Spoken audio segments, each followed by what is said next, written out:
He fights against the conflicting emotions within him. Taehyung's laughter, low and smug, reverberates through the room. You can resist all you want, but deep down, you crave the control I have over you.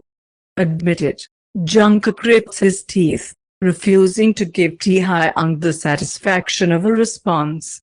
But the tightening grip in his hair warns him not to test the limits. Suddenly, Taehyung's hand moves from Jungkook's mouth to his neck, his thumb brushing against Jungkook's jawline possessively. I mark you, and every mark will be a reminder of who you belong to. Jungkook attempts to suppress the shiver that runs down his spine at the possessive declaration. The room feels smaller, the air charged with an electric intensity that hangs between them. You can't control me. You can't, Jungkook retorts, though the waver in his voice betrays the internal struggle. Taehyung's grip on Jungkook's hair tightens, and he leans in, his lips brushing against Jungkook's earlobe. Oh, baby boy, control is an illusion. You'll learn that soon enough. Taehyung suddenly shoves him towards the bed, eliciting a gasp, and swiftly rises to follow.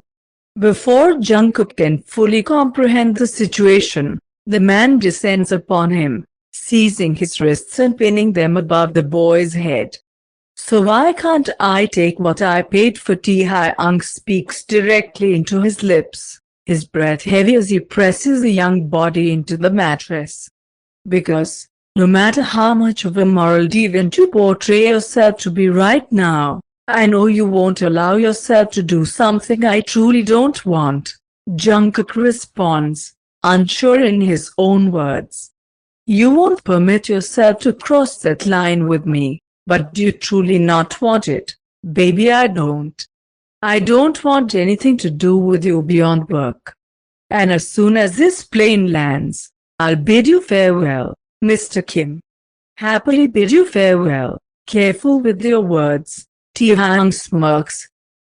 Lips. It wouldn't cost me much to change the destination. What do you think about Paris, baby? Want to practice your French? I'd be delighted to spend 8 hours with you in flight. You may have a lot of leeway, Jungkook snorts. But don't push it. You won't fly to Paris just for me to spend 8 hours, but imagine how enjoyable it could be. Taehyung, catching both of Jungkook's wrists in one hand, suddenly touches the boy's cheek with the other, fingertips grazing his skin. Just picture how pleasurable it would be to listen to your moans in some Parisian hotel while you writhe beneath me, convincing yourself all the while that you don't like it. Jungkook ignores the trembling in his knees, pleading for the knot in his stomach to disappear. Then he licks dry lips. You can take me across the entire geography, Mr. Kim, but in any country and in any city in the world, I'll be ready to reiterate how much I despise you. Sounds like an excellent plan for your summer vacation. Taehyung smirks, gripping Jungkook's jaw. I'm curious in which city you'll finally surrender. Rome? London? Pick any, Jungkook, and I'll take you there as long as you stop running from me and finally admit the truth. Jungkook senses a shift in Taehyung's demeanor, a vulnerability that the man tries desperately to conceal. The way Taehyung's gaze lingers just a moment too long, the slight tremor in his hands as they explore Jungkook's skin. Jungkook, however, remains resilient, determined not to let his guard down. The air inside the plane thickens with unspoken tension, and Taehyung, despite his determined exterior, can't completely mask the vulnerability in his eyes. You think you can just go back to the beginning? Taehyung's voice is edged with a bitter tone, but there's a wounded quality beneath it. Jungkook meets his gaze, unyielding. That's what it's always been, Mr. Kim. So let's not pretend otherwise. Taehyung's fingers trail over Jungkook's skin, his touch more demanding now. Maybe it was, but things changed. didn't they? Don't act like there was nothing more between us. Jungkook scoffs, pushing against the emotional undercurrents.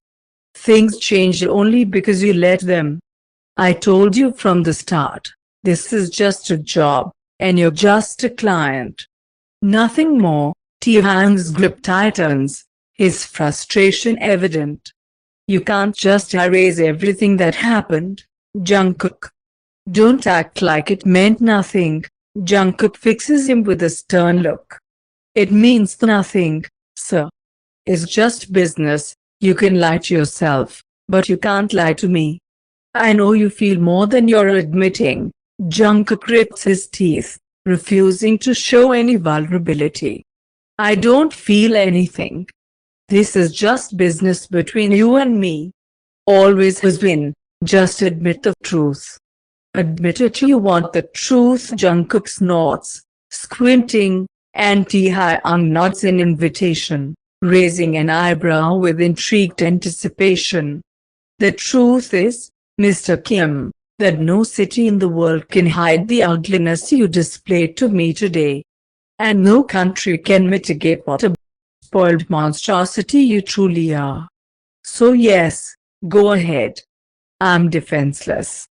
Do whatever you want with me. Hardly anyone will stop you up here, in the sky, miles above the ground, in the plane, where there are only your subordinates and me. Nowhere to run. So go ahead, take what you've wanted from the start. You'll hardly manage to lower yourself in my eyes any further than you are now. Taehyung's heated gaze lingers on Jungkook, his breath ragged, as he leans down to capture Jungkook in a fierce, pressing him harder into the bed. In that intense moment, a flicker of fear crosses Jungkook's mind, wondering if this man will indeed succumb to the provocations of the past few minutes. But then, surprising Jungkook once again, Taehyung abruptly breaks the. He rises with a fluid grace, leaving the boy alone in the silent expanse of the bed. The room echoes with a sudden hollowness as Taehyung remains silent, his eyes scanning Jungkook one last time, emotions unreadable. Jungkook watches him with a mixture of confusion and anticipation, unsure of what comes next. The taste of Taehyung's lips lingers on his own, a bittersweet reminder of the complexity woven into their interactions. Taehyung, in a final act, returns to his seat, turning it back to the table. He opens his laptop, engrossing himself in its glow, shutting off the world around him. The soft hum of the plane's engines becomes a backdrop to the lingering echoes of the intimate encounter. The cabin is filled with a heavy silence, broken only by the distant sounds of the aircraft.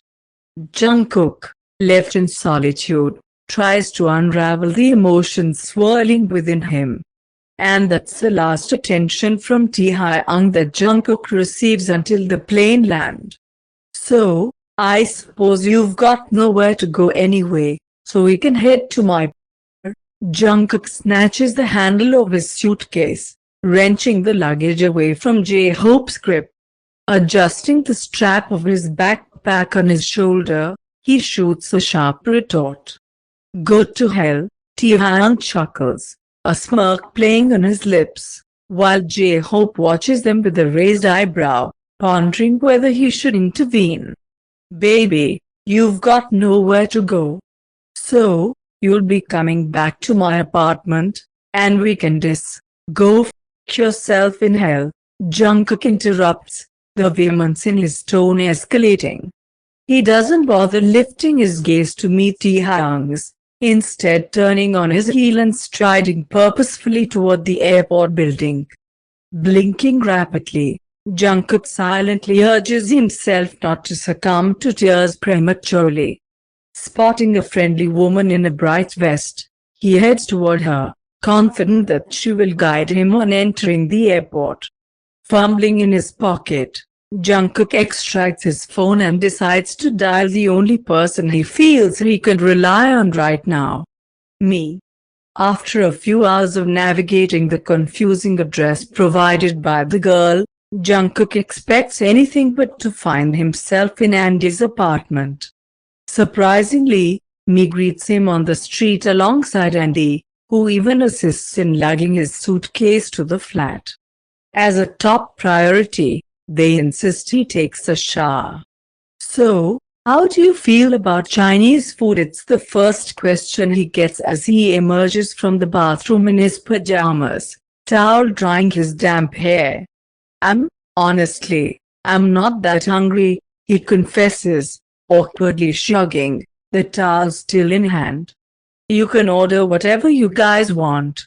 I'd honestly appreciate it more if you could just explain to me what's going on here." "And what's going on?" Mi chuckles, sipping coke from the can, and throws a glance at Jungkook. "Since when do you live with Andy?" "Hey," Andy protests, his forehead creased. "I have a name, for your information." So Jungkook, trying to ignore Andy, keeps his gaze on me. "Well, Andy helped me, and then all that drama between you and Moz, and when I went home. I don't know, Jungkook, the apartment looked like it went through a raid.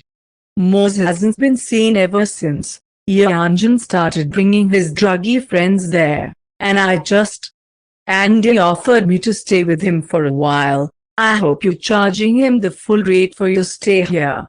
Otherwise, I don't see why you would be sitting here and clearly not your shirt." "Me?" Jungkook snorts, throwing a glance at Andy, who clears his throat. But Mi's giggles, and the way she comforts Andy with the gesture on his shoulder, as if reassuring him, only confuses the boy more. "Sometimes, Jungkook, people like to sleep and spend time with someone not just for money. You know, it happens with most of us. But, well, probably a bit differently with Mr. Kim," she explains, grinning. "Win-win. Just order me noodles, please." "Could have said so right away." She grins again, pulling her friend into a hug, and Jungkook lets out another relieved exhale, finding himself in her embrace. At least, he still has one safe place. He spends the next days in Andy's apartment, and now apparently Mi's too, though they never broach the topic. When he receives an email reminder that the deadline for payment for the upcoming semester is looming, Jungkook reminds himself that it's time to return to his former life.